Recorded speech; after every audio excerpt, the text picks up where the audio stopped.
Kami mahasiswa program studi Aquakultur Fakultas Perikanan dan Kelautan Universitas Airlangga sedang berada di Suaka Ikan Kali Surabaya, yaitu di Wingin Anom.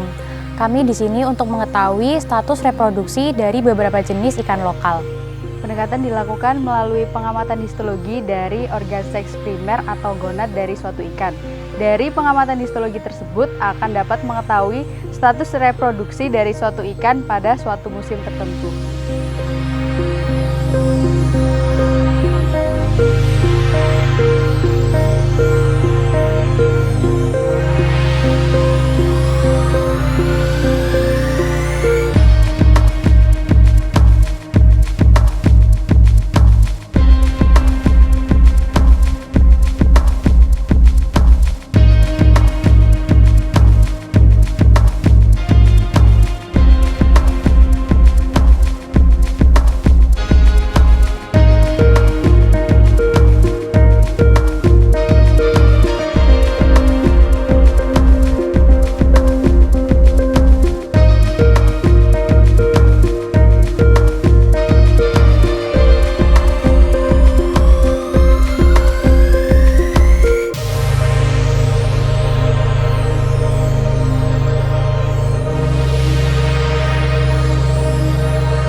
Assalamualaikum warahmatullahi wabarakatuh. Histologi merupakan cabang biologi yang mengkaji struktur jaringan pada hewan dan tumbuhan. Histologi ikan adalah ilmu yang mempelajari jaringan-jaringan yang menyusun tubuh ikan.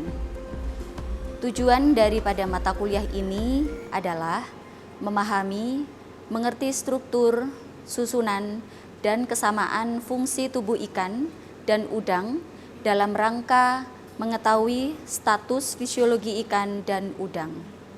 Sampel berupa ikan atau udang bisa diambil dari lingkungan terkontrol, skala laboratorium atau skala lapangan, di mana masing-masing memiliki maksud dan tujuan tertentu. Untuk skala laboratorium, misalnya untuk mengetahui status fisiologi ikan atau udang dengan perlakuan tertentu, seperti uji tantang bakteri atau parameter lainnya. Sedangkan untuk skala lapangan bisa untuk mengetahui kondisi kesehatan atau status reproduksi ikan atau udang. Dalam praktikum mata kuliah histologi, untuk membuat preparat histologi, berikut adalah alat-alat dan bahan yang kita perlukan. Yang pertama yaitu keranjang metal untuk tempat kaset di dalam mesin tisu prosesor. Yang kedua, pinset. Yang ketiga, gunting, tisu, pensil, dan kaset tempat bahan yang sudah difiksasi menggunakan formalin 4%. Dalam pengambilan bahan, diusahakan menggunakan organ yang segar ya. Walaupun sudah mengalami kematian, namun untuk waktunya maksimal 4 jam setelah kematian. Langkah selanjutnya dalam pembuatan preparat histologi adalah mempersiapkan bahan yang akan kita proses. Bahan terbagi menjadi dua, yaitu jaringan keras dan jaringan lunak. Apabila menggunakan jaringan keras seperti kulit, insang, maupun tulang, setelah kita fiksasi menggunakan formalin 4%, difiksasi kembali menggunakan larutan asam. Proses kali ini bernama dekalsifikasi, yaitu mengurangi kadar kalsium pada jaringan keras seperti insang, tulang, kulit, sisik, dan sebagainya. Lalu, bahan yang lunak tidak perlu melalui proses dekalsifikasi. Selanjutnya, kita ambil jaringan yang telah difiksasi maupun didekalsifikasi. Apabila ukurannya terlalu besar, kita bisa memotongnya agar lebih kecil dan masuk ke dalam kaset. Kurang lebih seperti ini, kita akan masukkan ke dalam kaset. Lalu kita tutup kaset tersebut dan jangan lupa kita labeli menggunakan pensil. Kenapa pensil? Agar ketika proses tisu processing, label tidak hilang, sehingga kita tetap mengenali jaringan yang akan kita proses.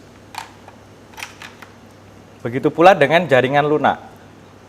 Kita potong sedikit bagian yang merepresentatif bagian tersebut, lalu kita masukkan ke dalam kaset, dan kita tutup, serta kita tuliskan label pada kaset tersebut. Seperti ini. Selanjutnya, setelah kita memasukkan bahan ke dalam kaset, masukkan kembali menggunakan pinset ke dalam keranjang logam yang disediakan oleh alat. Kali ini kita menggunakan alat tisu prosesor TisuTech VIP5 Junior dari Sakura. Setelah kita memasukkan, pastikan label menghadap ke atas agar mudah teridentifikasi. Lalu kita tutup menggunakan tutup keranjang tersebut.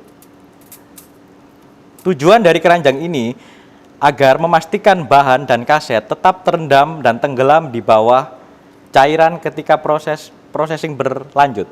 Baik, kita akan masukkan menggunakan alat yang bernama holder. Seperti ini, lalu kita masukkan ke dalam alat. Pastikan tertutup sempurna dan terkunci. Setelah kita masukkan bahan ke dalam alat tisu prosesor ini, langkah selanjutnya adalah kita memasukkan program. Pilih tisu processing, tekan enter, periksa mode dan program yang dipilih, tekan enter, lalu start untuk menjalankan proses. Biarkan proses berjalan dengan baik sampai selesai. Di dalam alat tisu prosesor ini, terdapat bahan kimia dan reagen yang harus kita persiapkan terlebih dahulu. Kita menggunakan alkohol dan silen. Yang pertama kita siapkan adalah 2 kali alkohol 60%, 2 kali alkohol 70%, 1 kali alkohol 80%, dan 2 kali alkohol 96%. Semua bahan kimia ini berfungsi untuk dehidrasi. Fungsinya adalah untuk mengurangi kadar air pada bahan yang kita akan proses. Yang kedua, kita menggunakan 3 kali silen. Proses tersebut diulangi 3 kali setiap chamber. Lalu, silen untuk cleaning, alkohol untuk cleaning, dan air untuk cleaning. Alat ini juga dilengkapi dengan activated carbon yang berfungsi untuk menyerap uap-uap zat berbahaya ini. Setelah air ditarik dari dalam jaringan, air tersebut akan digantikan oleh parafin, sehingga parafin masuk ke dalam struktur jaringan yang akan kita proses.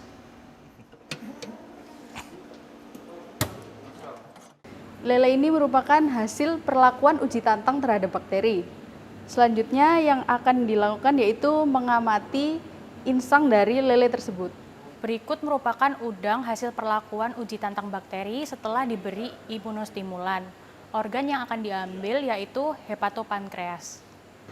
Proses selanjutnya adalah embedding menggunakan alat TisuTech TEC. Pertama-tama, kita siapkan cetakan atau base mold yang tersedia di dalam alat. Lalu kita ambil jaringan yang sudah terproses menggunakan pinset. Dan kita keluarkan dari kaset untuk kita embedding menggunakan parafin.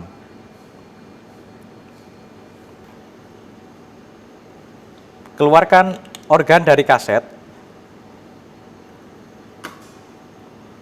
Lalu pindahkan ke dalam base mold.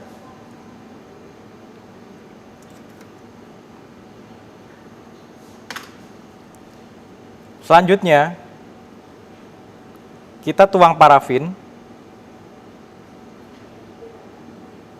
sampai jaringan tersebut tergenang. Setelah selesai, kita tutup lagi menggunakan kaset tersebut sehingga label tidak tertukar. Lalu kita tambahkan parafin sampai menutupi keseluruhan kaset. Setelah selesai, pindahkan ke dalam cryomodul agar parafin cepat memadat.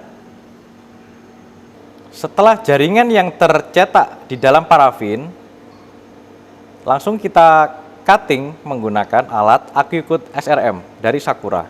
Kita pasang ke dalam sampel holder, kita kunci. Setelah kita kunci, pastikan pisau mikrotom terpasang dengan sempurna. Setelah itu, kita atur sudut pemotongan agar parafin berisi jaringan terpotong dengan sempurna.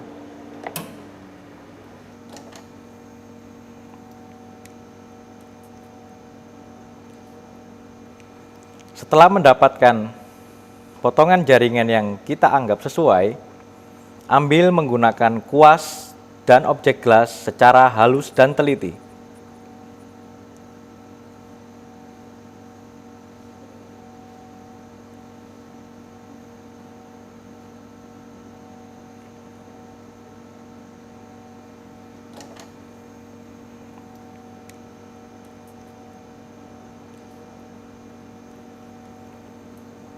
Setelah selesai, kita pindah ke dalam water bath untuk meluruskan dan floating dari potongan jaringan tersebut.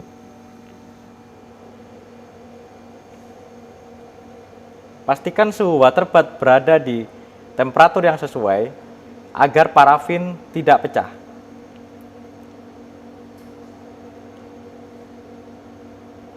Setelah itu, kita ambil jaringan kembali.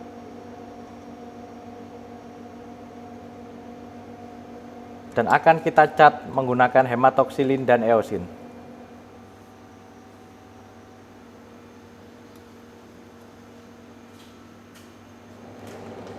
Berikut adalah tahap persiapan sebelum proses pewarnaan jaringan menggunakan pewarnaan HE, yaitu hematoksilin dan eosin. Pertama-tama, jaringan yang sudah kita fiksasi sehingga dia menempel terhadap objek gelas, kita masukkan kepada wadah yang telah disediakan.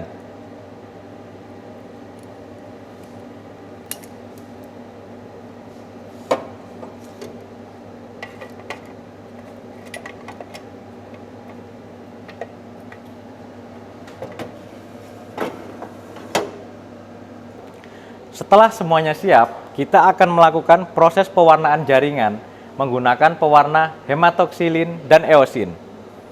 Kita menggunakan alat pewarnaan otomatis, menggunakan alat Tissutech DRS. Alat ini berisi beberapa bahan kimia, antara lain 3 kali silen, 4 kali alkohol 96%, pewarna hematoksilin, pewarna eosin, dan 4 kali alkohol 96%. Dilanjutkan dengan 3 kali silen pada proses akhir pewarnaan.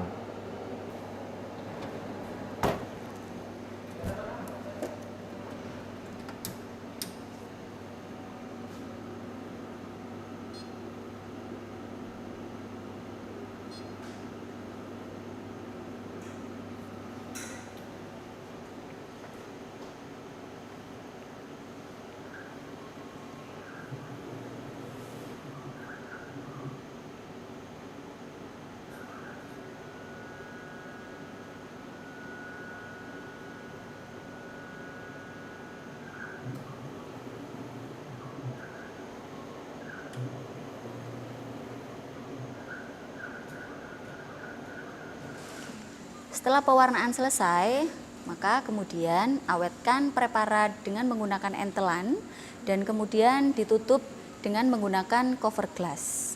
Setelah itu, preparat sudah siap dan bisa diamati di bawah mikroskop dengan perbesaran 40 kali, 100 kali, dan 400 kali.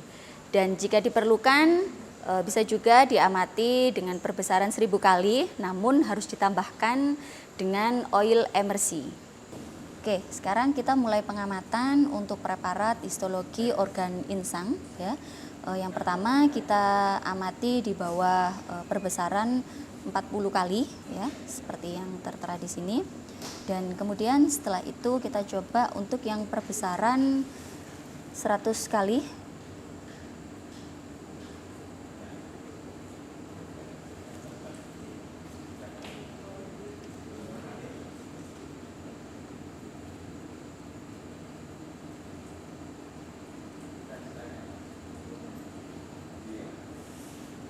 Nah, ini untuk yang perbesaran 100 kali dan kemudian untuk yang 400 kali. Perbesaran yang 400 kali.